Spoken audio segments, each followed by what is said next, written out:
Assalamualaikum warahmatullahi wabarakatuh. Perkenalkan, nama saya April Mawarni dari Sosiologi 19B dengan NIM 5011911005 Fakultas Ilmu Sosial dan Ilmu Politik Universitas Bangka Belitung. Terkait dengan mata kuliah Kepemimpinan dan Etika Sosial, pada video kali ini saya akan membahas materi pada pertemuan ke-9, yaitu mengenai fenomena krisis kemanusiaan dan peradaban. Jadi, krisis kemanusiaan itu merupakan suatu kondisi di mana hak-hak dasar bagi seorang manusia tidak dapat terpenuhi, seperti hak-hak untuk hidup, hak untuk memperoleh rasa aman, dan hak keadilan tidak mampu diperoleh oleh seorang individu, dan juga hak mereka untuk memperoleh keadilan baik itu di lingkungan masyarakat atau juga keadilan bagi warga negara. Krisis kemanusiaan ini menjadi fenomena yang terus saja muncul dari masa ke masa. Walaupun saat ini dunia sudah memasuki abad ke-21, di mana semua peradaban telah terbilang maju dan modern, namun krisis kemanusiaan tidak pernah luput dari kehidupan manusia. Sebuah krisis kemanusiaan dapat didefinisikan sebagai peristiwa tunggal atau serangkaian peristiwa yang mengancam dalam hal keselamatan, kesehatan maupun kesejahteraan dari masyarakat atau sekelompok besar orang. Setiap krisis kemanusiaan tentunya disebabkan oleh faktor-faktor yang berbeda dan akibatnya krisis kemanusiaan yang berbeda memerlukan respon unik yang ditargetkan pada sektor tertentu yang terkena dampak.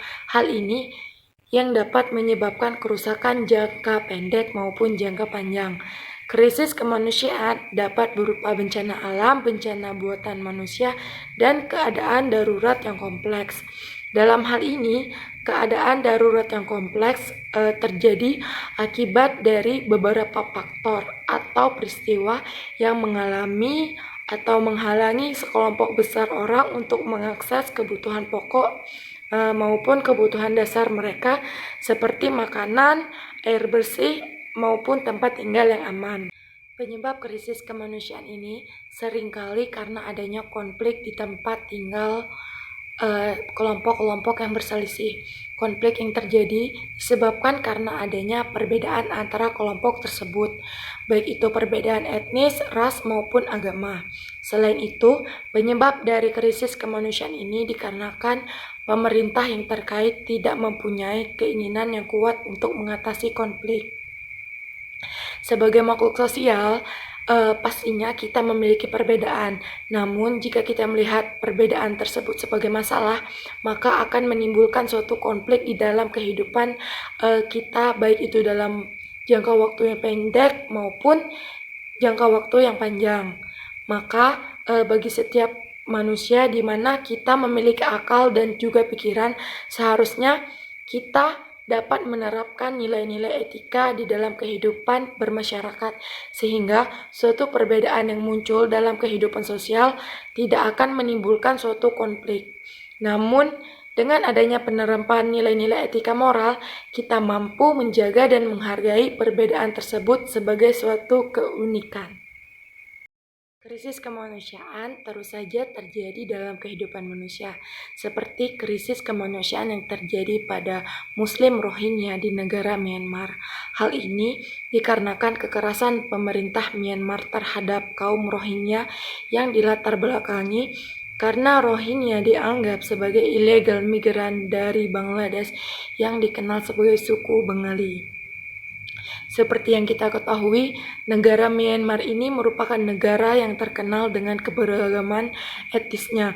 Sejumlah 135 etnis yang berada di Myanmar. Tentunya, hal ini menjadi dampak positif yang menjadikan Myanmar sebagai negara yang kaya akan budaya. Namun, terdapat pula dampak negatifnya yang ditimbulkan, yaitu menjadikan Myanmar sebagai negara yang rentan akan terhadap konflik antar etnis. Salah satunya ialah konflik di negara bagian Rakhine antara etnis Rohingya dan etnis Buddha Rakhine.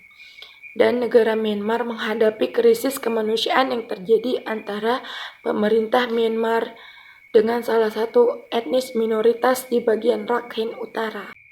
Rohingya sebagai etnis minoritas di Myanmar dengan total populasi sebanyak 1,1 juta jiwa sering mendapatkan kekerasan dari pemerintah Myanmar. Jadi, Rohingya ini merupakan salah satu etnis minoritas yang menempati wilayah Rakhine. Mereka sudah hidup di Myanmar sejak abad ke-7 Masehi dan mendirikan sebuah kerajaan muslim yang dikenal dengan Kerajaan Muslim Arakan sejak tahun 1430 Masehi. Sebaliknya, etnis Buddha Rakhine adalah kelompok etnis yang mendominasi di Rakhine. Beberapa bentuk kekerasan yang dialami Muslim Rohingya seperti penolakan pemberian kewarganegaraan, pembatasan ruang gerak untuk berpindah, pembatasan untuk bereproduksi, pembatasan dalam kegiatan ekonomi, pembatasan dalam bidang pendidikan, penahanan dan penyiksaan, pelecehan terhadap kaum wanita, dan pembatasan pernikahan. Tentu saja, konflik antar etnis Rohingya dengan etnis Buddha Rakhine mengakibatkan kekalahan bagi etnis Rohingya sebagai kelompok minoritas. Tindakan kejahatan kemanusiaan dan diskriminasi terhadap etnis Rohingya sudah berlangsung sejak Myanmar belum merdeka hingga Myanmar merdeka sampai saat ini. Hal tersebut dikarenakan dibentuknya Undang-Undang Kewarganegaraan Myanmar pada tahun 1982.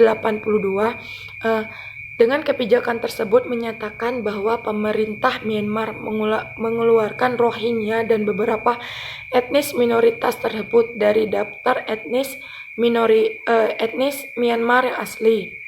Undang-undang tersebut juga menyatakan bahwa etnis yang akan diakui sebagai etnis asli Myanmar adalah etnis yang mampu membuktikan bahwa mereka memiliki nenek moyang yang sudah tinggal di Myanmar sejak tahun 1823. Namun, meskipun sejarah menyatakan bahwa etnis Rohingya sudah ada di Myanmar sejak abad ke-7 Masehi, pemerintah Myanmar tetap meyakini bahwa etnis Rohingya sebagai imigran ilegal asal Bangladesh yang tidak berhak atas kewarganegaraan Myanmar. Kejahatan kemanusiaan dan diskriminasi terhadap etnis Rohingya terus berlanjut dan memuncak pada tahun 2012, di mana pada Juni 2012 etnis Buddha Rakhine melakukan serangan dan pembantaian terhadap etnis Rohingya dikarenakan adanya tuduhan bahwa seorang wanita Buddha telah diperkosa oleh warga etnis Rohingya. Tentu saja pemberontakan tersebut mengakibatkan puluhan warga Muslim Rohingya tewas terbunuh. Konflik ini juga menyebabkan Muslim Rohingya kehilangan tempat tinggalnya karena rusak dan terbakar saat konflik itu berlangsung. Konflik ini menyebabkan sekitar 75.000 rakyat etnis Muslim Rohingya mengungsi karena terancam dengan adanya kekerasan antar dua kelompok etnis di wilayah Rakhine tersebut. Kemudian pemberontakan besar-besaran terhadap kaum Muslim etnis Rohingya kembali terjadi pada Oktober 2012 di beberapa wilayah kawasan Rakhine. Jumlah korban dalam tragedi tersebut semakin meningkat, yakni mencapai 140 orang tewas dan lebih dari 110.000 orang Muslim Rohingya memutuskan untuk pergi mengungsi. Tekanan terhadap Rohingya semakin buruk ketika pemerintah Myanmar mendukung aksi operasi pembalasan militer atas serangan kantor polisi dan salah satu pangkalan militer yang telah diserang oleh kelompok bersenjata Rohingya atau dikenal dengan ARSA pada tahun 2016 dan 2017.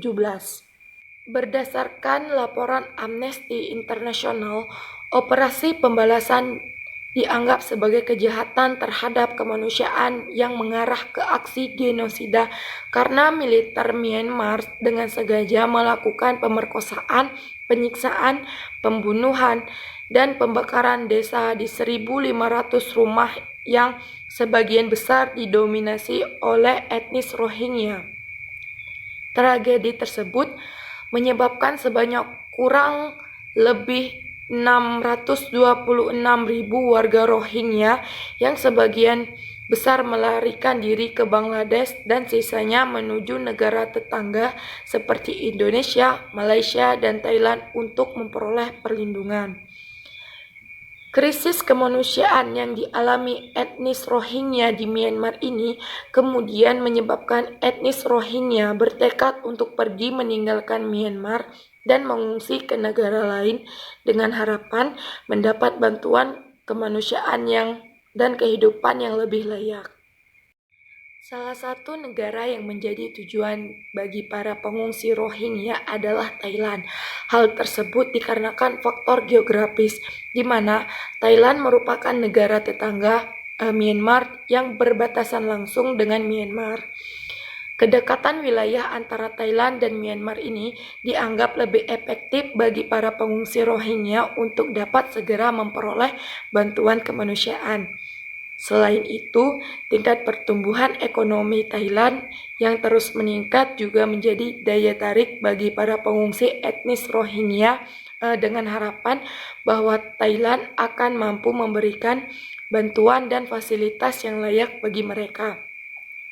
Namun, gelombang pengungsi Rohingya ke Thailand terjadi secara terus-menerus pada tahun 2012 hingga 2015 tanpa ada upaya dari Myanmar untuk menyelesaikan kasus krisis kemanusiaan etnis Rohingya di Rakhine dan mengurangi arus keluar orang-orang Rohingya dari Myanmar.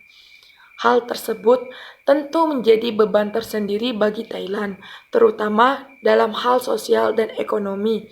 Beban ekonomi yang dimaksud di sini dapat dilihat dari meningkatnya anggaran pengeluaran negara Thailand untuk pengungsi sejak tahun 2012 hingga 2015. Adanya berbagai permasalahan yang dialami oleh pemerintah Thailand tersebut akhirnya mendorong adanya inisiatif pemerintah Thailand untuk terlibat secara aktif dalam membantu mengatasi gelombang pengungsi Rohingya. Dalam upaya mengatasi gelombang pengungsi Rohingya, terdapat dua hal utama yang dilakukan oleh negara Thailand. Pertama, upaya penanganan terhadap pengungsi Rohingya yang ada di Thailand. Kedua, upaya membantu Myanmar dalam mencari langkah solutif guna menyelesaikan krisis kemanusiaan etnis Rohingya sebagaimana responsibility to protect. Upaya penanganan terhadap pengungsi Rohingya yang ada di Thailand telah dilakukan Thailand melalui 3 cara. Pertama, di mana Thailand ini menyediakan tempat penampungan sementara. Thailand telah berkomitmen untuk menerima pengungsi Rohingya dan menyediakan tempat penampungan sementara bagi mereka, di mana Thailand memiliki 9 kamp pengungsian yang telah dibangun sejak tahun 1984, terletak di sepanjang perbatasan antara Thailand dan Myanmar. Sejak dibangun pada tahun 1984, kamp pengungsian ini terus dioperasikan oleh pemerintah Thailand hingga saat ini. Usia kamp tersebut telah mencapai sekitar 32 tahun, yang menyebabkan kondisi fasilitas kamp tersebut semakin tidak layak. Dalam hal krisis kemanusiaan etnis Rohingya, akar permasalahannya ialah terjadinya konflik di Myanmar antara Buddha Rakhine dan etnis Rohingya. Pemerintah Myanmar tidak mampu menangani ketegangan antara etnis Rohingya dengan mayoritas di Myanmar yang kemudian menyebabkan terusirnya Rohingya sebagai kelompok minoritas.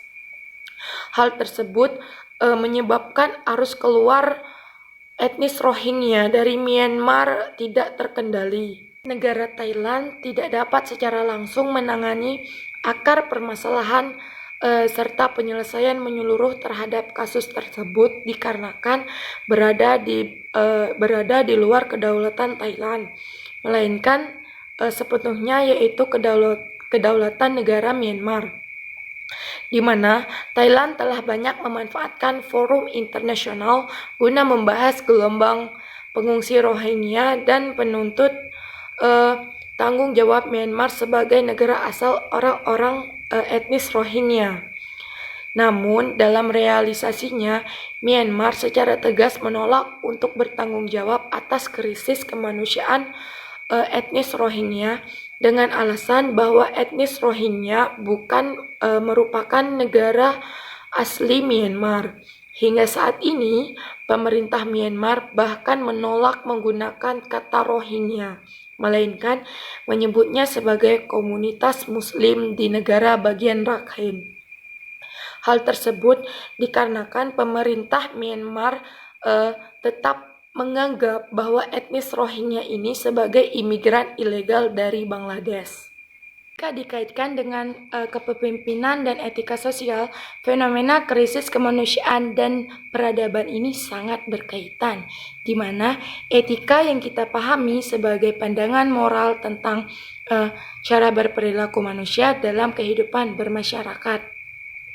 Etika merupakan suatu norma atau aturan yang digunakan sebagai pedoman dalam berperilaku di masyarakat bagi seseorang terkait dengan sifat baik maupun buruk. Etika merupakan pegangan manusia dalam mengatur tingkah lakunya. Etika juga termasuk ke dalam peradaban. Hal ini dikarenakan etika mengajarkan perilaku sopan santun, berbudi luhur, dan berakhlak mulia pada suatu individu. Apabila suatu individu atau kelompok masyarakat memiliki etika yang baik, maka individu atau kelompok tersebut memiliki peradaban yang tinggi. Etika juga berkaitan dengan tindakan susila dan tidak susila yang dimiliki oleh setiap individu. Kemudian etika terbagi menjadi dua, yaitu etika umum dan etika khusus. Kemudian etika khusus ini terbagi menjadi dua, yaitu etika individual dan etika sosial, di mana keduanya saling berkaitan dengan tingkah laku manusia. Di mana etika individual ini membahas mengenai kewajiban manusia terhadap dirinya sendiri dan terhadap kedudukan mereka sebagai warga negara. Sedangkan etika sosial merupakan kewajiban manusia sebagai anggota masyarakat.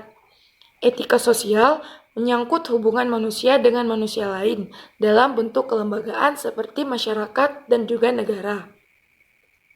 Etika sosial ini memiliki fungsi yaitu membuat masyarakat menjadi sadar akan tanggung jawabnya sebagai manusia dalam kehidupan sebagai anggota masyarakat. Kesadaran akan pentingnya etika dalam kehidupan masyarakat sangat penting, terutama kesadaran etika oleh pemimpin negara, di mana pemimpin yang baik adalah pemimpin yang menjunjung etika kepemimpinan. Hal ini dikarenakan pemimpin sebagai pembawa perubahan dalam suatu negara dan tatanan kehidupan bermasyarakat. Karena itu, etika kepemimpinan sangat dibutuhkan oleh seorang pemimpin negara.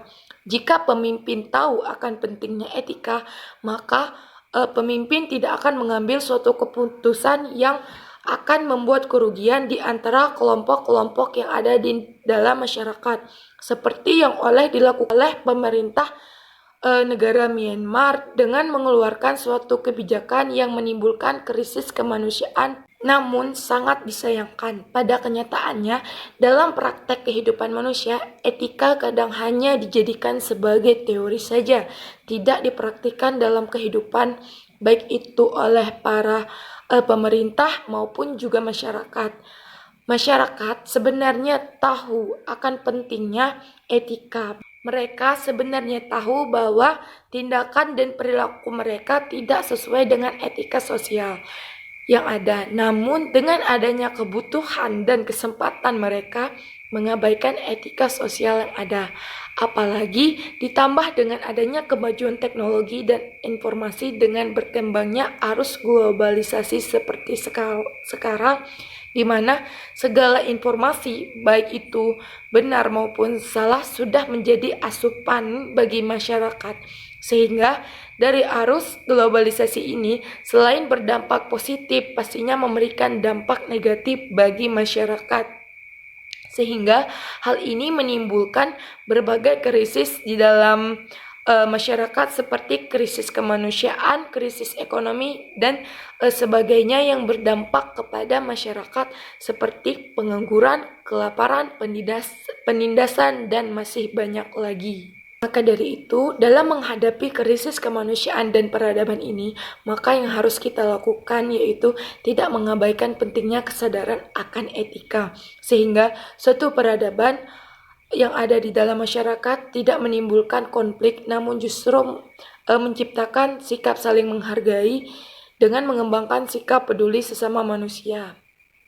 Maka dengan kesadaran etika akan menciptakan kehidupan manusia yang damai tanpa menghilangkan sikap kemanusiaan. Dapat disimpulkan di penghujung materi kita pada video kali ini bahwa krisis kemanusiaan ini merupakan akar dari krisis etika oleh setiap individu maupun kelompok. Ditambah lagi, kelangkaan wawasan dan pengetahuan etika mendorong merajalelanya kerusakan yang kemudian mengarah pada kerusakan dunia serta tatanan yang ada di dalamnya. Proses peradaban manusia di berbagai belahan negara di dunia tidak lain adalah masalah etika, yaitu rendahnya kapasitas apresiasi terhadap etika peradaban. Baiklah, itulah materi dari saya dalam video ini terkait dengan fenomena krisis kemanusiaan dan peradaban. Jika ada salah kata, saya mohon maaf. Kepada Allah saya mohon ampun. Jangan lupa untuk di like dan subscribe channel ini. Saya akhiri. Wassalamualaikum warahmatullahi wabarakatuh.